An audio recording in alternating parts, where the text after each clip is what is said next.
നമസ്കാരം. ബി.ജെ.പിയുടെ സംസ്ഥാന president K Surendran മറ്റൊരു വിഡ്ഢിത്തം വിളമ്പിയിരിക്കുക. അദ്ദേഹത്തിൻ്റെ ആവശ്യം സുൽത്താൻ ബത്തേരിയുടെ പേര് ഗണപതി വട്ടം എന്നാക്കി മാറ്റണം, അല്ലെങ്കിൽ അദ്ദേഹം മാറ്റും എന്നാണ് പറയുന്നത്. സുരേന്ദ്ര, മാറ്റുന്നതിന് മുമ്പായി മറ്റൊരു പണി ചെയ്യാൻ. താങ്കൾ ആ അതിർത്തി കടന്നിട്ട് വയനാട് ലോക്സഭാ മണ്ഡലത്തിൽ നിന്ന് ഏകദേശം ഒരു 40 കിലോമീറ്റർ സഞ്ചരിച്ചാൽ നഞ്ചങ്കോട് എന്ന് പറയുന്ന സ്ഥലത്തെത്തും. ഗുണ്ടിൽപേട്ട കഴിഞ്ഞിട്ട് അവിടെ വളരെ പുരാതനമായ നഞ്ചുണ്ടേശ്വര ക്ഷേത്രം അവിടെയുണ്ട്. നഞ്ചങ്കോടുള്ള നഞ്ചുണ്ടേശ്വര ക്ഷേത്രം. ആ ക്ഷേത്രത്തിൻ്റെ മുറ്റത്തൊരു ബോർഡുണ്ട്. ആ ബോർഡ് സുരേന്ദ്രനും കൂടെ കാണാൻ വേണ്ടി ഞാൻ വെക്കുകയാണ്. ഒന്ന് വായിക്കേ. എന്താ എഴുതിയത്? വായിക്കൂ. അതായത് അതിൻ്റെ മലയാളം സുരേന്ദ്രൻ വായിച്ചാൽ മനസ്സിലാവും. അതിൻ്റെ മലയാളം: ടിപ്പു സുൽത്താൻ്റെ ഏറ്റവും പ്രിയപ്പെട്ട ആനയെ ഈ കുളത്തിൽ കുളിപ്പിച്ച് അതിനെ ചികിത്സിച്ചതിൻ്റെ ഭാഗമായി അതിൻ്റെ അസുഖം ഭേദപ്പെട്ടു.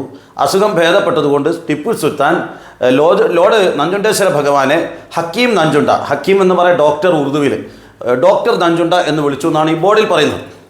ആയിക്കോട്ടെ, ആ ബോർഡ് അവിടെ നിൽക്കട്ടെ. ഇനി താങ്കൾ എൻ്റെ കൂടെ ഈ ക്ഷേത്രത്തിൻ്റെ ഉള്ളിലേക്കൊന്ന് വരണം. നമുക്കൊന്ന് പോയി നോക്കാം. ഉള്ളിൽ കയറി ഇനി സുരേന്ദ്രൻ നോക്കേണ്ടത് ഇതാ കണ്ടോ, ശിവലിംഗം കണ്ടോ? ആ ശിവലിംഗത്തിൻ്റെ മുകളിൽ കന്നഡയിൽ എഴുതിയ ഒരു ബോർഡുണ്ട്. അതൊന്ന് സുരേന്ദ്രന് കന്നഡ വായിക്കാൻ അറിയില്ലെങ്കിൽ ഒന്ന് മൊബൈലിൽ വെച്ചിട്ട് ട്രാൻസ്ലേറ്റ് അടിക്കണം. എന്താ എഴുതിയെന്ന് വായിച്ചു നോക്കിയേ. എന്താ എഴുതിയത്?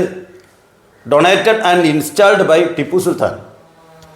ടിപ്പു സുൽത്താൻ കൊടുത്ത ഈ പാർവതി ഗർഭഗൃഹത്തിൻ്റെ തൊട്ടടുത്തായിട്ട് വെച്ചിരിക്കുന്ന ഈ പച്ചയിൽ പുതപ്പിച്ച ശിവലിംഗം മുസ്ലിമായ ടിപ്പു സുൽത്താൻ കൊടുത്ത് അവിടെ സ്ഥാപിച്ചതാണെന്നാണ് പറയുന്നത്. താങ്കൾ സുൽത്താൻ ബത്തേരിയുടെ പേര് ഗണപതി വട്ടമാക്കുന്നതിന് മുമ്പ് കുറച്ച് ആളെയും കൂട്ടിയിട്ട് ആ ക്ഷേത്രത്തിൽ പോയിട്ട് ആ ടിപ്പു സുൽത്താൻ വെച്ച ശിവലിംഗം മാറ്റാൻ ആവശ്യപ്പെടുമോ? കർണാടകയിൽ പോയിട്ട് അവിടെ നഞ്ചങ്കോട് പോയിട്ട് ആ നഞ്ചുണ്ടേശ്വര ക്ഷേത്രത്തിനകത്തെ ആ ശിവലിംഗം അവിടെ നിന്ന് മാറ്റണമെന്ന് സുരേന്ദ്രൻ പറയുമോ? ആവശ്യപ്പെടുമോ? എന്താ നിലപാട്? ആ പുറത്തുള്ള ബോർഡ് ഹക്കീം നഞ്ചുണ്ട എന്ന് ടിപ്പു സുൽത്താൻ വിളിച്ചു എന്ന് പറഞ്ഞുകൊണ്ട് പ്രകീർത്തിച്ചുകൊണ്ട് വെച്ചിരിക്കുന്ന ബോർഡില്ലേ, മാറ്റാൻ പറയോ? എന്താ നിലപാട്? പറയൂ. ഇനി സുരേന്ദ്രൻ പറയുന്നത് പോലെ സുൽത്താൻ ബത്തേരിയുടെ പേര് ഗണപതി വട്ടമായിരുന്നുവെങ്കിൽ ഈ ഗണപതി വട്ടത്തിന് മുമ്പും അവിടെ പേരുണ്ടല്ലോ. ചരിത്രകാരന്മാർ പറയുന്നത് ഹെന്നരഡു ബീവി ആയിരുന്നു ആ സ്ഥലത്തിൻ്റെ പേര്. 12 തെരുവ്, 12 ജൈന തെരുവുകൾ എന്നുള്ള അർത്ഥത്തിൽ ഹെന്നരഡു ബീവി എന്നുള്ള പേരായിരുന്നു സുൽത്താൻ ബത്തേരിക്ക് നേരത്തെ ഉണ്ടായിരുന്നതെന്നാണ് ചരിത്രകാരന്മാർ പറയുന്നത്.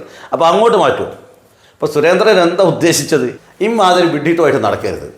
ഈ രാജ്യത്തെ ജനങ്ങളൊക്കെ തന്നെ എല്ലാ മതസൗഹാർദ്ദത്തിൻ്റെ പ്രതീകമായിട്ട് ടിപ്പു സുൽത്താനെ കണ്ട ആളുകളാണ്. സുരേന്ദ്രൻ്റെ മുൻ തലമുറക്ക് മാറുമറയ്ക്കാനുള്ള അവകാശം നൂറ്റാണ്ടുകൾക്ക് മുമ്പ് ഈ കേരളത്തിൽ വാങ്ങി തന്ന വ്യക്തിയാണ് ടിപ്പു സുൽത്താൻ. ആ ടിപ്പു സുൽത്താൻ്റെ പേരിലെ സുൽത്താൻ ഉള്ളത് കൊണ്ട് സുൽത്താൻ ബത്തേരിയുടെ പേര് മാറ്റണം. അവിടെ എന്താ പറഞ്ഞത്? ഗണപതി വട്ടം എന്നാക്കണമെന്നൊക്കെ പറയുമ്പോൾ താങ്കളുടെ മനസ്സ് ഒരു കാര്യഗൗരവമില്ലാത്ത, ഒരു കാര്യവും ചിന്തിക്കാൻ കഴിയാത്ത മനസ്സാണെന്ന് തിരിച്ചറിയാണ്. ഇമാതിരി വിട്ടിട്ട് ഇനിയും പുലമ്പരുത്. കാര്യങ്ങൾ പഠിക്കണം. താങ്കൾ ആദ്യം ഈ ക്ഷേത്രത്തിലുള്ള ശിവലിംഗം എടുത്ത് മാറ്റാനും ആ പുറത്തുള്ള ബോർഡ് മാറ്റാനും ആദ്യം ആവശ്യപ്പെടണം. എന്നിട്ട് പോരെ സുൽത്താൻ ബത്തേരിയുടെ പേര് മാറ്റുന്നത്?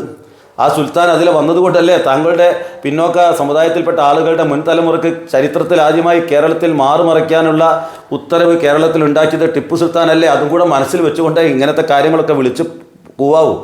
അല്പം ബുദ്ധി വേണം സുരേന്ദ്ര. നന്ദി, നമസ്കാരം.